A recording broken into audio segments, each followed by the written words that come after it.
नमस्कार, बहुत स्वागत है आप सभी लोगों का। मैं रश्क गौरी अपने ऑफिशियली फेसबुक पेज से आप सभी लोगों का इस्तकबाल करती हूँ।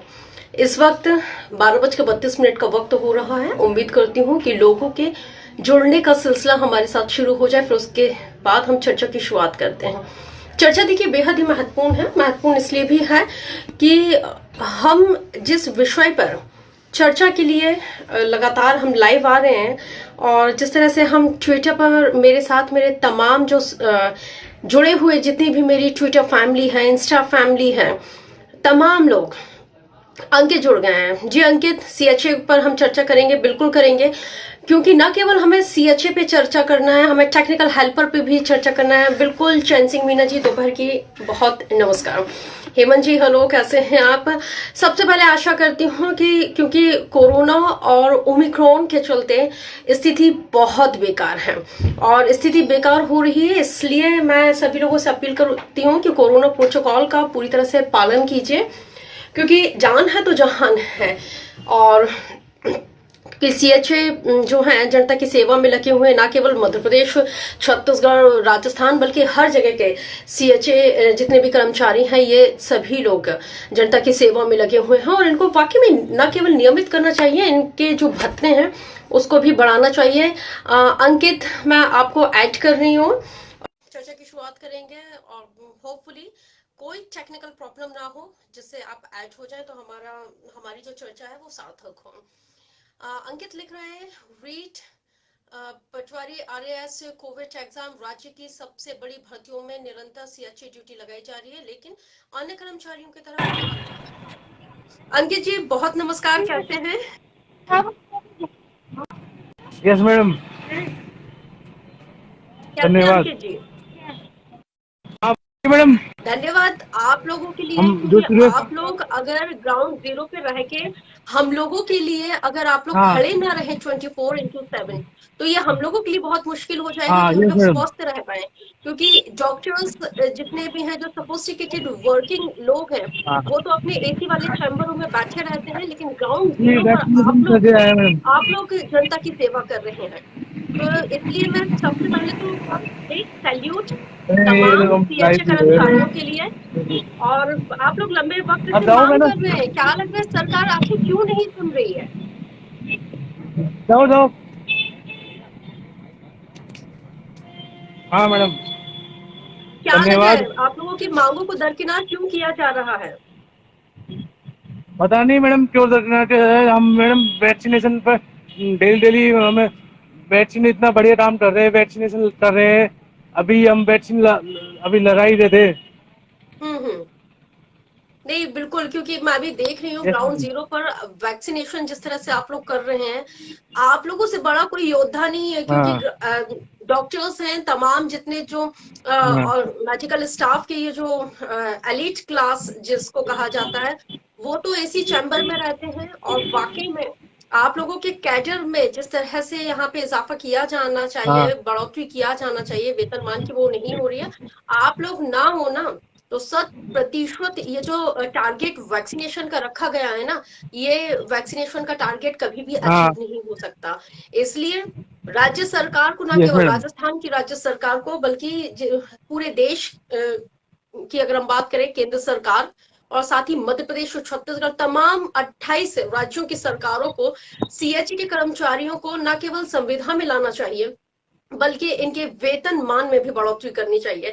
लगातार मैं अपने ट्विटर हैंडल के जरिए भी कोशिश कर रही हूँ कि आप लोगों की जो बात है वो सरकार तक पहुंचे। मान को जो उठाइए। कुंभकर्णी नींद में सरकार सोई हुई है, वो उस कुंभकर्णी नींद से जगाना ही ये सबसे पहली प्राथमिकता है।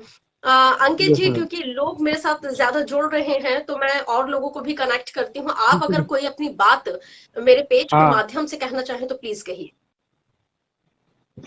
है मैडम, आवाज नहीं आ रही मैडम, आवाज डम्मी ठीक है, सी मैं आ रही है आपको मैडम। दोबारा से कनेक्ट करती हूँ। आप और चीजें प्रॉपर, छोड़ो मैडम। जी जी जी, आप अंकित जी, आप प्रॉपर ऐसी जगह पे आ जाइए जिससे आपको मेरी आवाज बेहतर मिले और लोगों तक भी आपकी आवाज पहुंचे।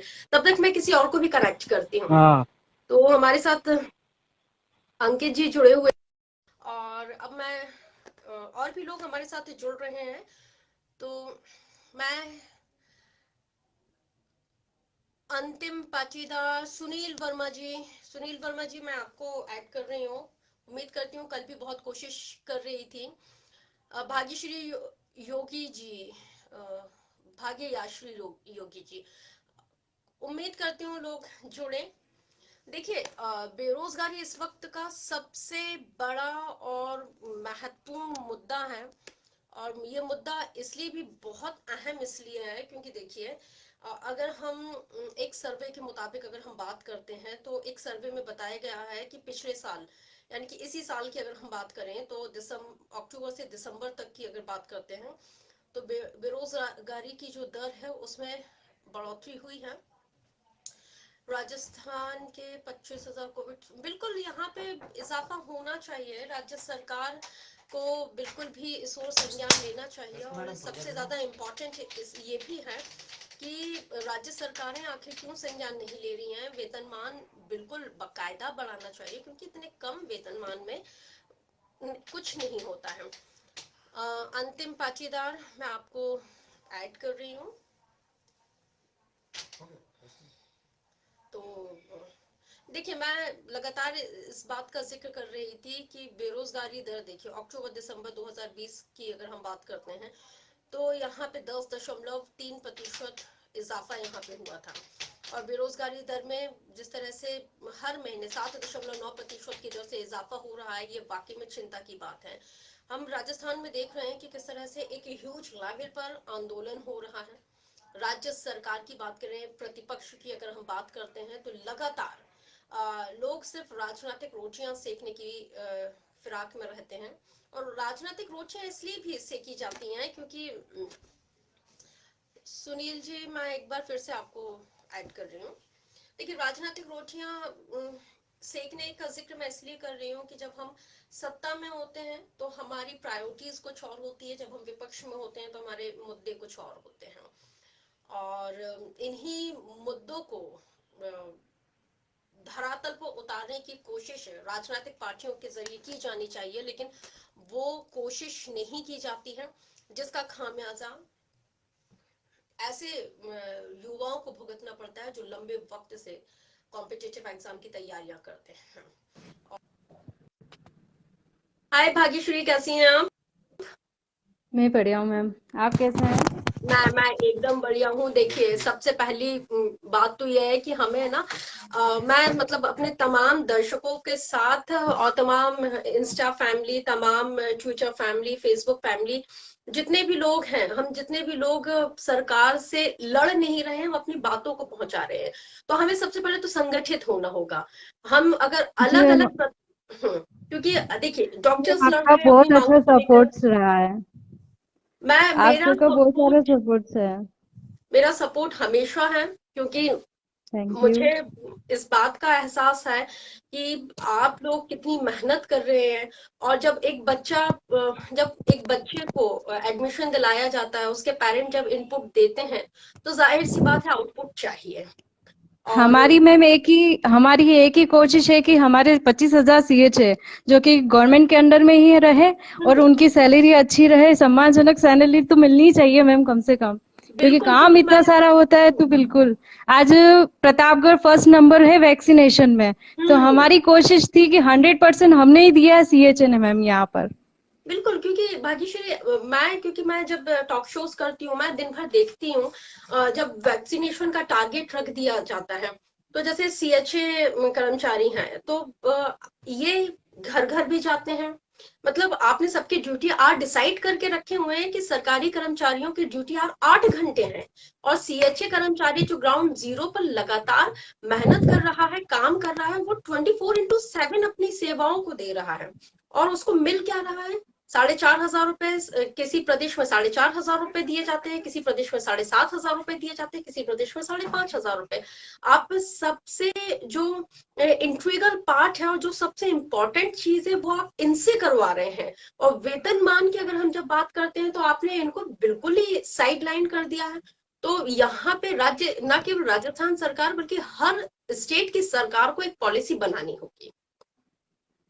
और सबसे सबसे बड़ी बात ये है मैम कि आज हम सबसे बड़ी नीड है गवर्नमेंट के लिए, क्योंकि हम्म। आज सबसे बड़ी चीज है कि जब कोविड अब थर्ड वेव आने वाली है तो हम्म। ऑब्वियसली हम सब ही लोग मिलकर काम करेंगे।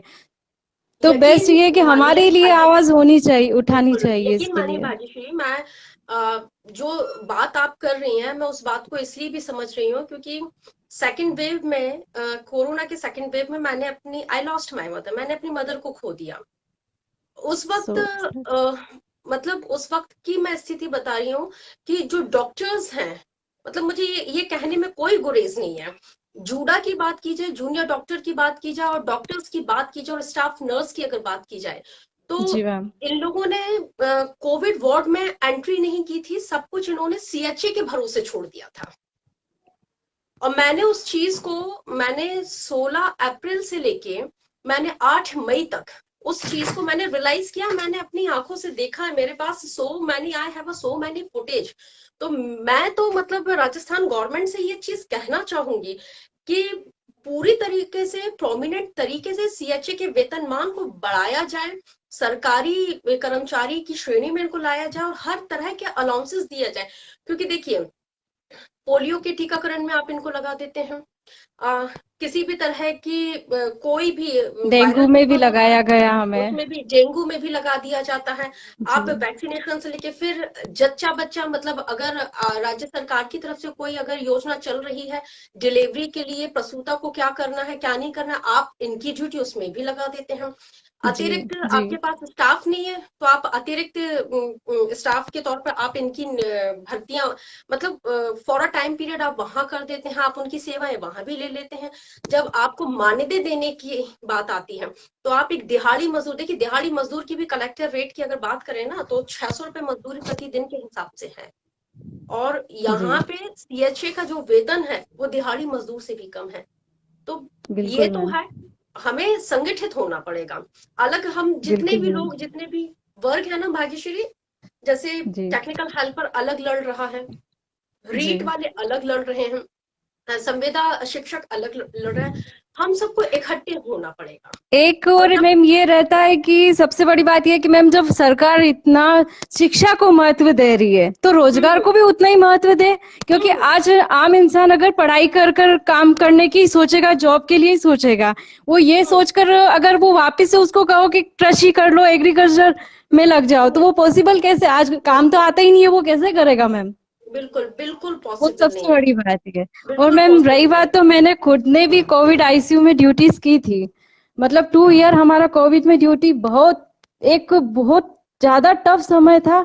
और वही चीज वापस नहीं आए, तो हमारी भी कोशिश यही है 25,000 जनों की कि नहीं, हमारी तरफ से हम पूरी कोशिश करेंगे लेकिन सरकार भी हमारे लिए सहयोग करे, ये सबसे बड़ी बात है मैम। नहीं, बिल्कुल, क्योंकि होता क्या है कि जब सरकारें छोटी छोटी चीज के लिए अपने फायदे के लिए कैबिनेट की मीटिंग बुला सकती है और फैसला लिया जी जा सकता है।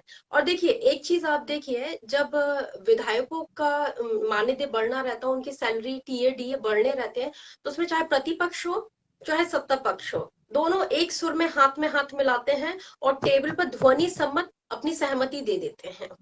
लेकिन यही वो राजनेता है, इनको हमेशा दुख तब समझ में आता है जब ये प्रतिपक्ष में होते हैं, जब ये जी सरकार में आ जाते। देखिए वसुंधरा राजे सिंधिया जब वो जी मुख्यमंत्री थी 8 साल पहले, सीएचए के वेतनमान में बढ़ोतरी कर सकती थी। उस टाइम 3,500 रुपए दिया जाता था सीएचए का जो कर्मचारी है, वो जी वेतनमान में उस टाइम बढ़ोतरी कर सकती थी, लेकिन उन्होंने उस टाइम भी बढ़ोतरी नहीं की। डबल इंजन की सरकार थी और उस वक्त जो जी प्रतिपक्ष में कांग्रेस थी वो लगातार वादे कर रही थी कि नहीं हम रेगुलाइज करेंगे, हम सारी चीजें करेंगे, हम वेतनमान बढ़ाएंगे। भाई जब आप मैनिफेस्टो में अगर वायदे कर रहे हो तो आपको पूरा करना चाहिए।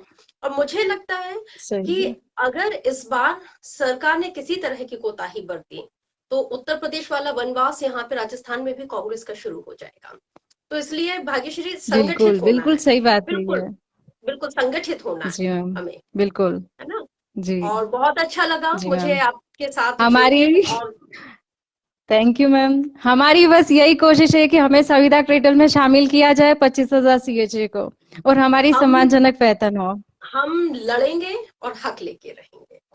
और परमानेंट होंगे हम, बिल्कुल। बिल्कुल डेफिनेटली होंगे, डेफिनेटली होंगे, हम लड़ेंगे और हक लेके जी मैम। रहेंगे। और जी क्योंकि मैम। देखिए ओमिक्रॉन का कहर लगातार बढ़ता जा रहा है, 600 से ज्यादा मामले आ गए हैं, तो please stay ji. Safe, stay healthy. Ji ma'am, thank thank you. You. Okay. तो भाग्यश्री हुई थी, लगातार रेगुलर रिक्वेस्ट मिल रही है, अंतिम पाटीदार मैं आपको जोड़ रही हूँ। देखिए यहाँ पे लगातार कमेंट आ रहे हैं, राज्य की सबसे बड़ी भर्ती में, देखिए भर्ती घोटाला अगर हम देखें तो हर एक राज्य में हो रहा है, और इन्हीं भर्ती टेक्निकल हेल्पर भर्ती प्रक्रिया के बारे में जानकारी दें। मैं बिल्कुल दे रही हूँ। राज्य की सबसे बड़ी भर्ती प्रक्रिया राजस्थान सीएचओ को संविदा कैडर में शामिल किया जाना चाहिए। देखिए टेक्निकल हेल्पर भर्ती के लिए बिजली कंपनियों की अगर हम बात करते हैं, तो बिजली कंपनियां जिस तरह से राज्य सरकारें कह देती हैं कि घाटे में चल रही हैं, आप ये बताइए कि बिजली कंपनियां घाटे में कैसे चल रही हैं, जब आप उद्योगपतियों को जब आप सब्सिडी देंगे, ज्यादा से ज्यादा देंगे और लाइन लॉस होता जाएगा, तो डेफिनेटली जो बिजली कंपनियां हैं वो घाटे में जाएंगी। और सबसे पहली बात तो ये है कि अब थर्ड पार्टी के जरिए रिक्रूटमेंट करना बंद कर दे सरकार। अगर थर्ड पार्टी के जरिए रिक्रूटमेंट करना बंद कर दिया जाएगा, तो जो बीच की जो कमीशन खोरी है, जो कमीशन में सबसे ज्यादा जो पैसा जाता है वो बच जाएगा, और ज्यादा से ज्यादा नियुक्तियां निकलेंगी, और नियुक्तियां निकलेंगी तो इनका वेतनमान भी ज्यादा से ज्यादा बढ़ेगा। और मुझे ये भी नहीं समझ में आता है कि क्यों बिजली बोर्ड, जो बिजली कंपनियां हैं, वो अपनी डिस्कॉम में क्यों मैं जोड़ने की कोशिश कर रही हूँ, मैं लगातार लोगों को ले रही हूँ, शायद मुझे लग रहा है टेक्निकल प्रॉब्लम की वजह से क्विकली लोग नहीं जुड़ पा रहे हैं। तो मुझे ये नहीं पता कि आखिर क्यों जो जितने भी डिस्कॉम है, डिस्कॉम लाइक दैट कि बिजली कंपनियों को अलग अलग डिवीजन में डिवाइड कर दिया गया है, तो इन डिस्कॉम में मुझे ये नहीं पता कि आखिर क्यों नियुक्तियों को रोका गया है। लाखों पद हैं जहां पे आप इनकी नियुक्ति कर सकते हैं। सीताराम जाखड़ जी, उम्मीद करती हूँ कि आपका नेटवर्क प्रॉपर हो, जिस वजह से आप ऐड हो जाएं। तो लगातार हम देख रहे हैं कि देखिए साल दर सर, अगर हम साल दर देखिए, विनोद जी मैं आपको ऐड कर रही हूँ। तो साल यूं ही गुजरते जाते हैं, भर्तियां, एक तो देखिए कोविड की वजह से लगातार भर्तियां बंद हैं। और मुकेश जी अब मैं आपको ऐड कर रही हूँ।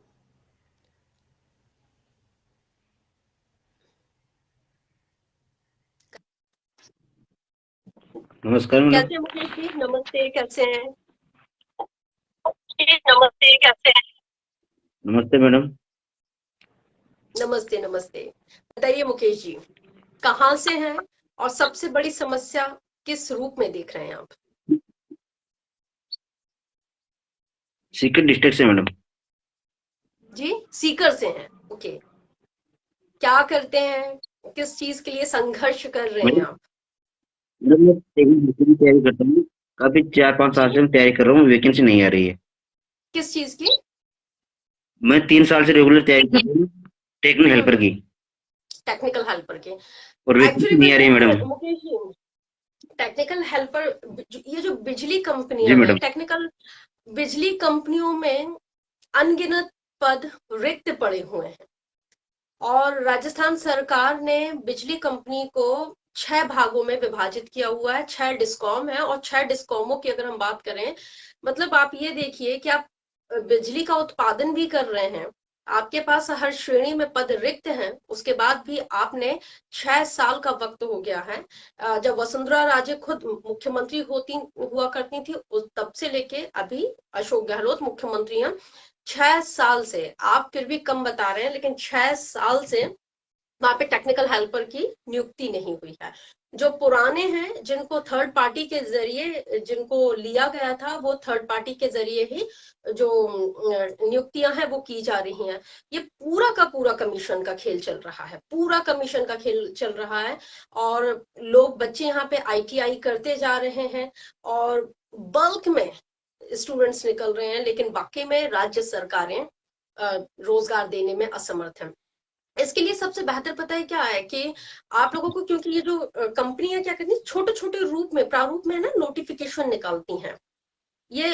और कभी कभी ऐसा होता है कि जब ये नोटिफिकेशन निकालती है ना अपने आवेदन के लिए, तो थोड़ी देर के लिए सर्वर चालू होता है, फिर उसको डाउन कर दिया जाता है और अंदर खाने इनका पूरा प्रोसीजर हो जाता है। जो चहेते रहते उनको रेवड़ियां मिल जाती हैं। तो ये हर एक राजनीतिक पार्टी कर रही जी है। मैडम, आज भर्ती के मुकेश जरिए साहब वो सबसे बड़ा मीटिंग बता रहे थे, घोटाला आपकी किया मीटिंग जाता होगी। है। जी मैम। आपकी, मुकेश जी, आवाज नहीं आ रही है। जी मैडम, मैं बोल रहा हूँ कि 28 तारीख को आज मीटिंग थी एजेंसी हम्म की, वो हो पाई हम्म या नहीं हो पाई मैडम? मीटिंग के लिए प्रारूप तो पूरी तरह से तैयार हो गया है, और मीटिंग जितना जो इंफॉर्मली इनपुट मिल रहा है, मीटिंग तो होनी है। अब लेट्स सी, जी देखते मैडम। हैं कि इसको कितना अमली जामा पहनाया जाता है। लेकिन अ, जैसे अगर राजस्थान के साथ साथ देखिए, क्योंकि इस वक्त अगर हम बात करें बेरोजगारी के मामले में, तो राजस्थान दूसरे नंबर पर है।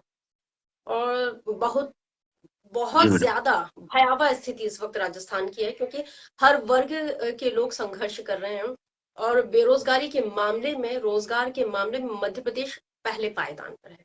बहुत भयावह स्थिति है, लोगों को रोजगार नहीं मिल रहा है। आप ये सोचिए, मध्य प्रदेश में 50 लाख रजिस्टर्ड युवा हैं जो बेरोजगार हैं, जिनके पास रोजगार नहीं है। और 52 जिलों में से 32 जिलों के रोजगार दफ्तरों को, कार्यालयों को बंद कर दिया गया है। अब तो ये भी नहीं पता चल पा रहा है कि आखिर जो बेरोजगारों की संख्या क्या है। मैं एक माध्यम हूँ आप लोगों के लिए, आप लोगों की बातों को सरकार तक पहुंचाऊं, निष्पक्ष होकर पहुंचाऊं, क्योंकि मेरे लिए पक्ष प्रतिपक्ष दोनों ही समान है। क्योंकि मेरे लिए प्राथमिकता आप लोगों की आवाज को उठाना है। और अगर मेरे आवाज उठाने से 1% लोगों को भी अगर न्याय मिल जाता है, तो मैं समझूंगी कि बतौर पत्रकार मेरा जीवन सफल है। और जी खूब मैडम, वो मेहनत तो हम कीजिए। निष्पक्ष तरीके से आप हमारी आवाज उठा रहे हैं, उसके लिए हम बहुत ही संतुष्ट हैं। उसके लिए तो टेक्निकल आप हेल्पर लोगों की आप का बहुत। साथ है मुकेश जी, आप मैं लोगों आपकी का साथ है। बिल्कुल। इसलिए इसलिए ये हिम्मत आती है। इसलिए सरकार के खिलाफ बोलने की हिम्मत आती है, इसलिए विपक्ष के खिलाफ खड़े होने की भी हिम्मत आती है। ये सब कुछ अब बिना आप लोगों के सहयोग के। देखिए, एक अकेला इंसान कुछ नहीं कर सकता, क्योंकि आप लोग सब हैं, आप लोगों का सपोर्ट है, डायरेक्ट इनडायरेक्ट है। इसलिए मैं भी आप लोगों से सिर्फ यही कह रही हूँ कि हमें संगठित होना है। हमें टेक्निकल हेल्पर वालों को भी संगठित होना है, हमें राजस्थान CHO वालों को भी संगठित होना है, हमें रीट वालों को भी। हमें अलग अलग लड़ाई नहीं लड़नी, हमें संगठित होकर लड़ना है। जब हम ये सारे संगठन एक साथ लड़ेंगे ना, क्यों नहीं हमारे सामने सरकार झुकेगी। अभी हम जी 50,000 मैडम, रीट की संगठन की। मांग कर रहे हैं, अभी हम 6,500 टेक्निकल हेल्पर की मांग कर रहे हैं। जब हम सब एक साथ खड़े हो जाएंगे, जब ये 10 लाख युवा, जब उनको एक साथ एक जगह दिखेगा ना, तो डेफिनेटली सरकार के पसीने छूट जाएंगे। उपेंद्र यादव जी का संघर्ष आपको शायद पता होगा। उपेंद्र यादव जी के वक्त भी जी किस मैडम, तरह जी से पता है। उन्होंने मैं मध्य मंत्री तैयारियां प्रदेश पटेल की। ने में भी थे। हम जयपुर आंदोलन में भी 2 दिन जाके आए हैं मैडम। ऐसा इसलिए नहीं है मैम, हमें बहुत फाफ आ गए हैं जयपुर में। इसलिए हमें संगठित होना है और अपने संगठन को मजबूत होना है। देखिए, सरकार के लिए ना एक एक संगठन को डील करना बहुत आसान हो जाता है। जब सारे संगठन एक साथ हो जाएंगे ना, तो सरकार डील नहीं कर पाएगी, सरकार को मानना पड़ेगा। 10 लाख युवा जो एकदम से टोटली बेरोजगार है, जिसके पास प्रत्यक्ष और अप्रत्यक्ष तौर पर किसी तरह का कोई रोजगार नहीं है, कोई संसाधन नहीं है। जब ये युवा एक साथ एकत्रित हो जाएगा, तो सरकार क्या, अच्छे अच्छों के पसीने छूट जाते हैं। अच्छो अच्छो के आनन फानन में कैबिनेट की बैठक हो जाएगी और आनन फानन में बिल भी पास हो जाएंगे। तो संगठित होना है और तैयारी नहीं छोड़ना है, मेहनत करते रहिए। नहीं मैडम, तैयारी तो रेगुलर हम कर रहे हैं, 3 साल से रेगुलर रूम रेंट पे लेके सीकर में तैयारी कर रहे हैं मैडम। और एक चीज का और ध्यान रखिए, जब हम तैयारी करते हैं और हम भर्ती के लिए अप्लाई करते हैं, नोटिफिकेशन जारी होता है, जब हम परीक्षा शुल्क देते हैं, और जब ये हमारी जो परीक्षाएं जो कैंसिल हो जाती है ना, तो उस बोर्ड को जी मैडम। बिल्कुल मेल कीजिए कि हमारी परीक्षा कैंसिल हुई है, उसकी तिथि अभी तक नहीं निकली, जो हमने परीक्षा शुल्क दिया है आप हमें वो परीक्षा शुल्क वापस कीजिए, क्योंकि इन्हीं के जी जरिए अरबों रुपए का भ्रष्टाचार किया जाता है, अरबों रुपए का भ्रष्टाचार होता है। और ये अरबों जी रुपए मैडम। जा कहाँ रहे हैं, ये भी तो पता होना चाहिए। इंसान हो गए। विभाग तो कह देता है ना कि भाई विभाग के पास पैसा नहीं है, तो जब ये भर्ती बोर्ड के जरिए जब जी अरबों रुपए की आप फीस ले रहे हैं, तो ये जा कहाँ रही है। एक देखिए, ST SC वालों के लिए आपने फ्री कर दिया, लेकिन जो OBC है, जो जनरल कैटेगरी का है, उससे तो आप शुल्क ले ही रहे हो ना। तो अभी मध्य प्रदेश बिल्कुल का एक मैडम। एग्जाम्पल देती हूँ जी मैं मार्च आपको। ये जी। जी मैडम, जे जयपुर मेट्रो का फॉर्म भराए हुए आज 3 साल हो गए हमारे पास, उसका अभी तक कोई एग्जाम नहीं करवाया हमारा। हाँ, मेल कीजिए आप, मेरे ट्विटर हैंडल पे जाके आप मुझे जो इंफॉर्मेशन है, जो भी डॉक्यूमेंट्स है, आप मुझे DM कीजिए, और हम इसको लेके एक और अभियान की शुरुआत करते हैं। और मुकेश जी, तैयारी नहीं छोड़ना है, डटे रहना है, अडिग रहना है, आज नहीं तो कल हम बातों को ओके मनवाते मैडम, रहेंगे। थैंक यू हमारे साथ जुड़ने के लिए, आपका बहुत बहुत धन्यवाद आपका। Thank you so much, take care. Thank you madam. Sitaram Jakhar ji, आपको ऐड कर रही हूँ। इसके बाद मेरा टॉक शो है, और टॉक शो का टॉपिक यही है कि आखिर बेरोजगार कैसे फसल काट। नमस्कार। नमस्कार नमस्कार सीताराम जी, मैडम। कैसे हैं। नमस्कार मैडम, मैं नागौर से बात कर रहा नमस्कार हूँ मैडम। नमस्कार, कैसे हैं आप जी। बढ़िया हूँ मैडम, बढ़िया हूँ। कहाँ से बात कर रहे हैं। मैं नागौर से। नागौर से। क्या करते हैं सीताराम जी। मैं भारतीय किसान यूनियन प्रदेश महासचिव हूँ। प्रदेश की स्थिति तो बिल्कुल भी सही नहीं है। लगातार लोग अपनी बि- जो कई संगठनों के जरिए युवा आज सड़कों पर है, उसके बाद भी सरकार नहीं चेत रही है। आगे क्या किया जा सकता है। मैडम बिल्कुल, मैं देख रहा हूँ राजस्थान में 25,000 CH लगे हुए हैं, उसकी मैं सेवाएं देख रहा हूँ, दर दर की ठोकर खा रहे हैं। अभी तो उसको 6 महीने हो गए, सैलरी नहीं मिली। आज आपने ये CHO के लिए मुद्दा उठाया, इसके लिए आपको बहुत बहुत धन्यवाद।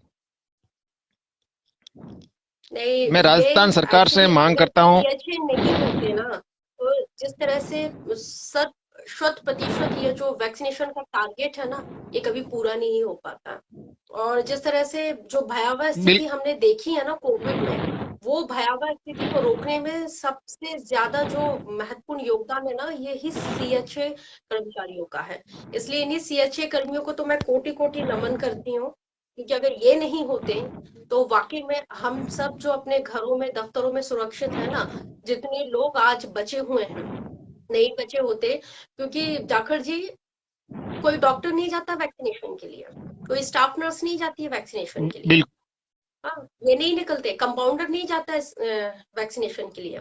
खड़ा है तो हमारा यही CHE कर्मी बिल्कुल खड़ा मैडम। हुआ है, जब तो जब इनके लिए लॉकडाउन लगा था, तो भाई को भाई नहीं जा रहा था पास में, तो ये CHA जा रहे थे उस वक्त। बिल्कुल। इसलिए आज आपने CHA पर मुद्दा उठाया, इसके लिए आपको बहुत बहुत धन्यवाद। हम भी CHA के लिए संघर्ष कर रहे हैं सड़कों पर, लेकिन आपका सपोर्ट बिल्कुल, भी जरूरी है और CHO के लिए। मेरा सपोर्ट ऑलवेज जाखड़ जी है। और मैं बस एक ही चीज मैं बोलना चाहूंगी कि हमें संगठित होना है। हम अलग अलग, देखिए, जब 5 उंगली बिल्कुल मिल जाती है तो आप देखिए, आप मुझसे उम्र में भी बड़े हैं, आपका तजुर्बा भी जिंदगी में मुझसे ज्यादा है। जब एक परिवार के 5 लोग इकट्ठे खड़े हो जाते हैं ना, तो हमारा पड़ोसी हमें आंखें तरेर के नहीं देख पाता है। ऐसे ही जितने भी संगठन हैं जो अलग अलग बिल, अपनी मांगों को लेके, जितने भी युवा सड़कों पर हैं, हमें संगठित होके हमें लड़ना है, अपनी मांगों को मनवाना है। जब हम ये 10,000 अलग अलग संगठनों के जो लोग हैं जब इकट्ठे हो जाएंगे, जब हम 1 लाख हो जाएंगे, तो सरकार क्यों नहीं मानेगी। विपक्ष भी मानेगा, सरकार भी मानेगी। हमारी तो बात इसलिए संपूर्ण हमें यूनियन है। संगठित होना है। वे सीएचओ के साथ है, भारतीय किसान यूनियन सीएचओ के साथ है। सीएचओ की सेवाएं देखते हुए मैं राजस्थान सरकार से मांग करता हूं कि सीएचओ को परमानेंट किया जाए और जो अभी संविदा कैडर बना रहा है उसमें शामिल किया जाए। और उसकी न्यूनतम सैलरी जी देखो मैडम, बिल्कुल। 7,900 रुपए से आज कोई किसका घर चलता है? मैं इसलिए वही, उसके क्योंकि न्यूनतम आप सैलरी दिहाड़ी मजदूर 26,500 की की, जाए। बिल्कुल, क्योंकि देखिए ना आप, कलेक्टर रेट की अगर हम बात करें, कलेक्टर ने भी दिहाड़ी 500 रुपए प्रतिदिन के हिसाब से तय की है। यहाँ पे तो सीएचए कर्मचारी को जो दिहाड़ी मजदूर है उससे कम मिल रहा है, तो इनका तो वेतनमान बढ़ना ही चाहिए। और बाकी में इनको है ना संविदा कर्मचारी का दर्जा भी दिया जाना चाहिए। और मुझे बहुत अच्छा लगा जाखड़ जी कि आपने भी सपोर्ट में आए हैं, आपका संगठन इनके साथ है। जाहिर सी बात है कि मुख्यमंत्री अशोक गहलोत जी तक ये बात पहुंचेगी, पहुंच रही है, ऐसा नहीं है, उनको सब कुछ पता है, लेकिन क्यों नजरअंदाज किया जा रहा है ये मुख्यमंत्री और जो उनका जो डेलीगेट, जो उनके आसपास के जो संगठित लोग हैं, वो उनको किस तरह से मिसगाइड कर रहे हैं, ये वो ही जान सकते हैं। क्योंकि अगर इन तमाम लोगों को नजरअंदाज किया जाएगा तो उनको ये बखूबी पता है कि मध्य प्रदेश में जो हाल कांग्रेस का हुआ, उत्तर प्रदेश में जो हाल कांग्रेस का हुआ, वो हश्र राजस्थान में भी हो जाएगा। ये कोई बड़ी बात नहीं है।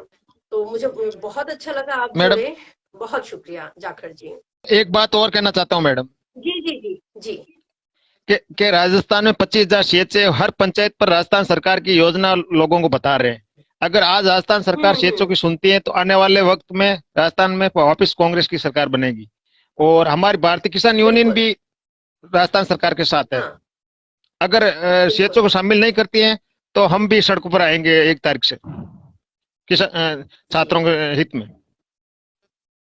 जी, तो सीएचए जो जितने भी कर्मी हैं, देखिए आप लोगों के समर्थन में एक और संगठन खड़ा हो गया है, और जाहिर सी बात है कि सपोर्ट आप लोगों को लगातार मिल रहा है, और संविदा कैडर में डेफिनेटली आप लोगों को शामिल किया जाए, इसको लेके लोग अब आप लोगों के साथ खड़े हो रहे हैं, जुड़ रहे हैं। बहुत शुक्रिया जाखड़ जी, और स्वस्थ रहिए, मस्त रहिए, पूरे परिवार का ख्याल रखिए। और धन्यवाद। प्रीतम प्रीतम जी, मैं आपको कनेक्ट करने की कोशिश कर रही हूँ, इसके बाद मेरा टॉक शो शुरू होने वाला है। तो या प्रीतम जी, नमस्ते मैम। प्रीतम जी कैसे हैं? नमस्ते मैडम मैं ठीक हूँ। राजस्थान स्वास्थ्य सहायक एसोसिएशन प्रतापगढ़ प्रीतम जी। और पूरी टीम की तरफ से आपको जी नमस्कार करता हूँ। प्रीतम जी आपकी एक्चुअली ना आवाज, मैम आ रही आवाज? हाँ अब प्रॉपर आ रही है। एक्चुअली मैम बहुत बहुत धन्यवाद आपको हमारा मुद्दा उठाने के लिए, और मेरी पूरी टीम आपको सब धन्यवाद अर्पित करती है कि आप हमारे साथ में हैं। प्रीतम जी देखिए, जब क्योंकि ये बहुत भावुक मैटर है, जब मेरी माँ हॉस्पिटलाइज थी और सेकेंड स्ट्रेन में जब उनको डॉक्टर्स की जरूरत थी, तो डॉक्टर्स वहां मौजूद नहीं थे, स्टाफ नर्स मौजूद नहीं था, कंपाउंडर मौजूद नहीं था। बिल्कुल मैम। उनकी सेवा करने वाले सीएचए कर्मी ही थे, और उन्होंने जिस तरह से मेरी माँ की सेवा की, हालांकि ईश्वर को कुछ और मंजूर रहा था जी कि मेरी माँ नहीं बच पाई सेकेंड स्ट्रेन में, बट मैं very sad ground zero about पे दिस मैम मैं समझ सकती एंड हूँ कि आप लोग किस तरह से काम करते हैं। मुझे पता है कि आप लोग कितनी मेहनत करते हैं। आप लोगों की वो उस मेहनत को मैंने 16 अप्रैल से लेके 8 मई तक मैंने न केवल देखा, मैंने महसूस किया। मैंने देखा कि बिना पीपीई किट के भी आप लोगों ने न केवल मरीजों की सेवा की है, आपने वैक्सीनेशन का टारगेट पूरा किया है। उसी दौरान आप लोगों ने राज्य सरकार के द्वारा जितनी भी जो योजनाएं संचालित की जाती है, उन योजनाओं का क्रियान्वयन किस तरह से बेहतर तरीके से हो सके, उसके बारे में एक एक इंफॉर्मेशन दी। डॉक्टर्स ने कोविड वार्डों में जाना बंद कर दिया था, लेकिन यहाँ पे सीएचए कर्मी हैं जो लगातार संघर्ष कर रहे थे, अपने परिवार से दूर रह के 6-6 महीने वेतन नहीं मिल रहा है, लेकिन फिर भी ईमानदारी से लगे हुए हैं। मैम तो मैम पहली मेरा प्राथमिकता तो एक ही सरकार की यही होनी चाहिए कि आप लोगों को संविदा कैडर में शामिल करते हुए आप लोगों का वेतनमान बढ़ाना चाहिए, क्योंकि इस महंगाई के दौर में मैडम नहीं चलता है, नहीं चलता। मैडम मेरा हमेशा से यही रहा है कि जब माननीय सुप्रीम कोर्ट ने हमारी जो नर्सिंग स्टाफ की सैलरी मिनिमम 20,000 रुपए उन्होंने तय कर रखी है, तो फिर ये जो हमारी राज्य सरकार है वो 700-900 ही क्यों हमें पे करती है? एक्चुअली क्या वो सुप्रीम कोर्ट का आदेश ये नहीं मान सकती? राज्य सरकार क्या कहते हैं, आउटसोर्स के जरिए सीएचए कर्मियों की भर्ती करते हैं। और यहाँ पे जो सबसे बड़ा जो खेल होता है ना, वो जी खेल मैम। ही सबसे बड़ा यही है कि आउटसोर्स के जरिए जो कमीशन ज्यादा से ज्यादा, सीएचए का जो ज्यादा 20,000 का जो मानदेय है उसको कम कर देना। कम तो करें। सबसे पहले तो ये आउटसोर्स बंद हो। सरकार सीधी प्रक्रिया, नियुक्ति की सीधी प्रक्रिया क्यों नहीं अपनाती, क्यों वो आउटसोर्स पे कर्मियों को ले रही है, ये सबसे बड़ा सवाल है। इस बार की कैबिनेट में सबसे पहले तो सरकार को अपना ये फैसला बदलना होगा कि आउटसोर्स बंद करें। मैडम आज के इस युग में शिक्षा और चिकित्सा सबसे दो इम्पोर्टेंट एक पहलू हैं बहुत सरकार के लिए। जब शिक्षा विभाग में जब वो 30-30 हजार भर्तियां निकाल सकती है, तो हमारे चिकित्सा विभाग में 25,000 भर्ती उन्होंने निकाली है, तो उसको संविदा में क्यों ना ले रहे हैं? उसको परमानेंट क्यों नहीं कर रहे हैं? मैडम कर सकते हैं, उनके पास में बिल्कुल पावर है कर इस चीज के सकते लिए। हैं, क्योंकि देखिए पर फिर भी हमारा मैडम वो शोषण कर रहे हैं हमें। हम एक GNM BSc MSS madam nurses हैं जो 5-5 लाख रुपए खर्च करके हमें हमारी हमारी ट्रेनिंग पूरी करते हैं, और सब हम्म हमें बाद में मिलता है क्या मैडम? 7,900। तो हम्म मैडम ये कहाँ का न्याय है? अन्याय है, डेफिनेटली अन्याय है। और मैं तो बार बार सरकार से यही ना केवल राजस्थान सरकार से बल्कि हर प्रदेश की सरकार से और यहाँ तक कि केंद्र सरकार से, माननीय प्रधानमंत्री मोदी जी से भी मेरा यही सवाल है कि इतना विरोधाभास क्यों है। जब आप लोगों के डीए अलाउंसेस बढ़ते हैं तब आप लोग सभी जो विपक्षी पार्टियां हैं और मौजूदा सरकार में जितने भी लोग हैं सब एक साथ हो जाते हैं। जब किसी जी कर्मचारी, जी स्टूडेंट्स, इनके बारे में बात होती है तब आप लोगों का रुख अलग हो जाता है। आईएएस कैडर और आईपीएस कैडर के लिए, मतलब जो सोफिस्टिकेटेड क्लास है उसके लिए आप लोग श्योर तुरंत सर। उनके बारे में सोचते हैं। जो सबसे ज्यादा ग्राउंड जीरो पर काम कर रहा है उसको इतनी हीन भावना के साथ क्यों देखा जा रहा है? इसी हीन भावना मैडम को हमें खत्म करना है। मैडम इवन डेट में आपको यहाँ की ग्राउंड लेवल की रिपोर्टिंग बताता हूँ कि एक सी लगता है हमारा संपर्क टूट गया है। दोबारा हम जुड़ने की कोशिश करेंगे प्रीतम जी से। और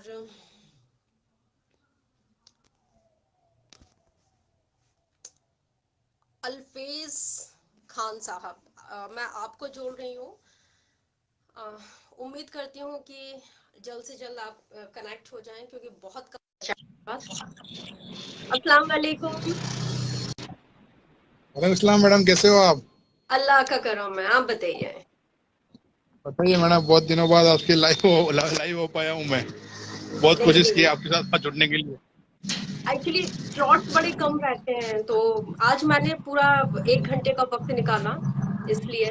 और क्या बात सबसे है। पहले तो मैं आप लोगों के लिए ढेर सारा साधुवाद और मतलब तमाम मीडिया कर्मियों की तरफ से आप लोगों को सलाम करती हूँ। सभी सीएचए कर्मियों को सलाम करती हूँ कि भाई आप लोग हैं तो हम लोगों का टीकाकरण हो गया और हम लोग बचे हुए हैं। तो जी जी आप मैडम, बहुत लोगों बहुत के बढ़िया, लिए थैंक यू आपको, जितना बहुत बहुत जितना नमस्कार। मैं मतलब आप अप्रिशिएट कर सकूं उतना कम है, उतना कम है। बिल्कुल बिल्कुल मैडम, आपसे मैंने ट्विटर पे भी जुड़ा हूँ, पर्सनली जुड़ा हूँ, सही बता रहा हूँ मैं आपसे।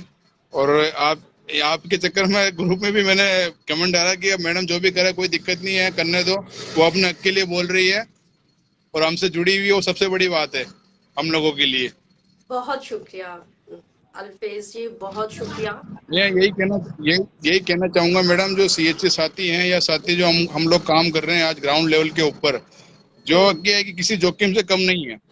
नहीं ना है, तो हमें वेतन समय से मिल पा रहा है, ना तो हमें वेतन समय से मिल पा रहा है, इसमें 6-6 महीने 5-5 महीने लग रहे हैं।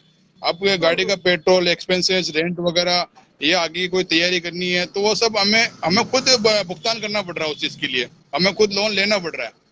खान साहब, आप लोगों को, मुझे जितनी जानकारी, 6 महीने से आप लोगों को वेतन नहीं मिला है और पेंडिंग पड़ा हुआ है आप लोगों का वेतन। आप थोड़ी बहुत डिटेल्स मुझे मेरे डीएम पे अगर आप लोग दें तो मैं राज्य सरकार में मंत्री हैं दानिश जी, उनसे भी बात कर रही हूँ, सचिन पायलट जी से भी लगातार हम लोग उनकी बातचीत चल रही है। तो डेफिनेटली हम, क्योंकि सचिन पायलट जी लगातार नजर बनाए हुए हैं, तो डेफिनेटली कुछ पॉजिटिव समीकरण हमारे लिए बन पाए तो बहुत बेहतर होगा। कुछ जो अरे चीजें हैं आप प्लीज कहने डीएम का कीजिए मुझे। कहने का मतलब ये है मैडम, अगर सम्मानजनक वेतन भी हो जाए ना अन्य राज्यों की तर्ज पे, मैं ये नहीं कह रहा हूँ कि राजस्थान गवर्नमेंट ने रख रखा है, बिहार गवर्नमेंट ने भी रख रखा है, पंजाब गवर्नमेंट ने रख रखा है, हरियाणा सरकार ने भी रख रखा है, मतलब सभी ने रख रखा है, कम से कम वो सम्मानजनक वेतन दे रहे हैं 18,000, 20,000 या 16,000, तो कम से कम लोगों की वो तो हो जाएगी यार, कम से कम घर खर्च चल जाए। अब बच्चे बच्चे भी है या किसी की शादी हो गई या शादी होने वाली है, घर परिवार है, तो इस महंगाई के दौर में एक 7,900 रुपए गवर्नमेंट दे रही है, वो भी समय से नहीं खान दे पा रही है। साहब, हकीकत बताऊं मैं आपको, 8,000 से भी कम आप लोगों का वेतन है, और 8,000 में क्लास 2 में पढ़ने वाले बच्चे का भी खर्चा महीने का नहीं निकल सकता अगर आप उसको हॉस्टल मैं में वही तो भेजें। कह रहा, वही तो बात आ रही है मैडम। हाँ, तो मैं तो ये इमेजिन ही नहीं कर पा रही हूँ कि आप लोग कैसे मैनेज कर पा रहे हैं और कैसे मैनेज कर लेते हैं। न जाने कितनी अव्यवस्थाओं, कितने बोझ, कितने भार, कितने कर्जे तले आप लोग दबे हुए हैं। ऊपर से सरकार का ये रवैया, जहाँ पे आप लोगों को वेतन भी वक्त पे नहीं दिया जा रहा है। ये इस वक्त की सबसे बड़ी मांग है, और ये सबसे बड़ी मांग के साथ ये, इसको पहली प्राथमिकता में सरकार को लेके आना चाहिए और आप लोगों को सम्मानजनक वेतन देना चाहिए। ये मैं राज्य सरकार से अपील करती हूँ, और मेरा अगला टॉक शो सिर्फ इसी मुद्दे पर है, सिर्फ इसी मुद्दे पर। जी मैडम, बहुत बहुत शुक्रिया आपका, आप ही का इसी तरह साथ रहा तो हम थैंक यू, आगे भी थैंक ऐसे यू, ही काम करते रहेंगे थैंक मैडम। यू, धन्यवाद। Thank you, thank you. ख्याल रखिए, ठीक है आप मैडम, लोगों का थैंक स्वस्थ यू। होना बहुत जरूरी है। तो बिल्कुल ठीक है जी। दोस्तों, मैं सबको एक्चुअली, दिलीप जी, मैं आपको नहीं जोड़ पाई, ब्रिजमोहन जी मैं आपको नहीं, विकी जी, अंजना आपको भी नहीं, बहुत सारे ऐसे लोग हैं जिनके साथ मैं अब नेक्स्ट सेशन में लाइव जुड़ूंगी, और हम बिल्कुल डेफिनेटली हम एक बार फिर से चर्चा का दौर शुरू करेंगे, क्योंकि 1:30 मेरा प्राइम टाइम शो है और बेरोजगारी पर ही है मेरा प्राइम टाइम है। इसलिए अभी इस वक्त मैं इजाजत ले रही हूँ, लेकिन हम ट्रेंड कर रहे हैं और हम सरकार को सोने नहीं देंगे। और जिस कुंभकर्णी नींद में सरकार सोई हुई है, और जिस तरह से सरकार के जो आला अफसरान हैं, जो हुक्मरान जिस तरह से जो अपनी लाल भर्रा शाही चला रहे हैं, हम अब ये लाल भर्रा शाही नहीं चलने देंगे। Thank you so much Bhagyashree, आप जुड़ी। दिलीप जी शुक्रिया, अल्फेज जी शुक्रिया, मुकेश कुमार मालवी जी शुक्रिया, राव आशीष जी बहुत शुक्रिया। और देखिए, प्लीज बहुत ख्याल रखिए, हमें रीट पर भी चर्चा करनी है, हमें रीट के लिए भी लड़ना है, हमें टेक्निकल हेल्पर के लिए भी लड़ना है। अंकित जी बहुत शुक्रिया। हमें CHA के लिए भी लड़ना है। लड़ाई हमारी बहुत लंबी है और बहुत बड़ी है, इसलिए हमें बीच में ना हटना है, ना डगमगाना है, और ना ही डरना है। बहुत ख्याल रखिए, स्वस्थ रहिए, मस्त रहिए। ट्विटर पे एक नए हैशटैग के साथ हम आ रहे हैं, और उस हैशटैग के जरिए हम बताएंगे सरकार को कि देखिए, अब ये जो लड़ाई है ना, वो बहुत आगे तक जाने वाली है। या तो फिर इस लड़ाई का जो, जिस तरह से जो संग्राम छिड़ा हुआ है, संग्राम नहीं है, हम हक के लिए खड़े हुए हैं, हमें हक चाहिए और सम्मानजनक हक चाहिए। तो बहुत ख्याल रखिए, स्टे सेफ एंड हेल्दी, और लगातार हम जुड़ेंगे। दीजिए मुझे इस वक्त इजाजत। Take care.